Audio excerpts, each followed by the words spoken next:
Hi friends, எல்லாருக்கும் வணக்கம். இன்றைக்கி நாம் பார்க்க போகிற ரெசிபி வந்து முறுமுறுப்பாக ரவா தோசை எப்படி செய்கிறதுன்னு பார்க்கலாம். இது ரொம்பவே சீக்கிரமாக செஞ்சிடலாம், ரொம்ப டைம் ஆகாது. இது செய்கிறதுக்கு ஒரு 2 நிமிஷத்தில் செஞ்சிடலாம். அதுக்கு முன்னாடி நம்ம சேனலை சப்ஸ்கிரைப் பண்ணாதவங்க சப்ஸ்கிரைப் பண்ணிக்கோங்க. கூடவே பக்கத்தில் இருக்க பெல் பட்டனும் கிளிக் பண்ணிக்கோங்க. வாங்க வீடியோக்குள்ளே போகலாம். 1.5 கப் அரிசி மாவு எடுத்துக்கோங்க. ஏதாவது ஒரு அளவு, கிண்ணமோ இல்லை கிளாஸு இல்லை கப்பு, ஏதோ ஒரு அளவு எடுத்துக்கோங்க. அதே அளவு மட்டும் யூஸ் பண்ணிக்கோங்க. 1.5 கப் அரிசி மாவுக்கு 1.5 கப் ரவை சேர்த்துக்கோங்க. 1 ஸ்பூன் மிளகு, 1 ஸ்பூன் சீரகம், தேவையான அளவு உப்பு, ஒரு பச்சை மிளகாய் நறுக்கி போட்டுக்கோங்க. கொஞ்சமாக ஒரு துண்டு இஞ்சி நறுக்கி போட்டுக்கோங்க. கருவேப்பிலை கொத்தமல்லி நறுக்கி போட்டுக்கோங்க. 2 ஸ்பூன் மைதா. மைதா இல்லைன்னா நீங்கள் கோதுமை மாவு கூட யூஸ் பண்ணிக்கலாம்.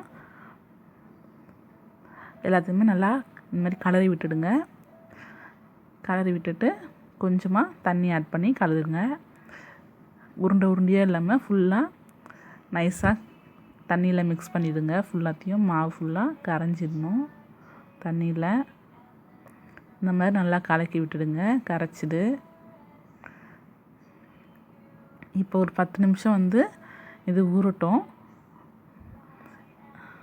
இப்போ 10 நிமிஷம் கழித்து பார்த்திங்கன்னா நம்ம தண்ணி ஊற்றின அளவு வந்து கம்மியாகிடும். ஏன்னா ரவை நல்லா ஊறி இருக்கும். அதனால் எக்ஸ்ட்ரா தண்ணி சேர்க்குற மாதிரி இருக்கும். தண்ணி எக்ஸ்ட்ரா சேர்த்துக்கலாம், தப்பில்லை. தண்ணியாக தான் இருக்கணும் ரவை தோசைக்கு. இப்போ அது கூட ஆனியன் சேர்த்துக்கோங்க. நான் இன்றைக்கி ஒரு ஆனியன் சேர்த்து நல்லா மிக்ஸ் பண்ணி விடுறேன். இந்த மாதிரி மிக்ஸ் பண்ணிக்கோங்க. தோசைக்கல் நல்லா காஞ்ச உடனே ஃபுல்லாக கல் சூடாக காயணும். அப்போ ஊற்றினா தான் தோசை நல்லா வரும், ரவை தோசை. இந்த மாதிரி தூக்கி ஊற்றுங்க.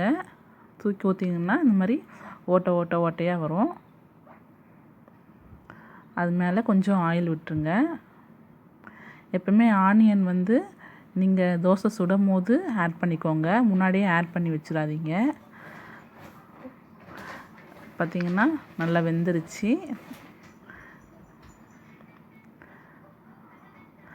அவ்வளவுதான், தோசை ரெடி ஆகிடுச்சு.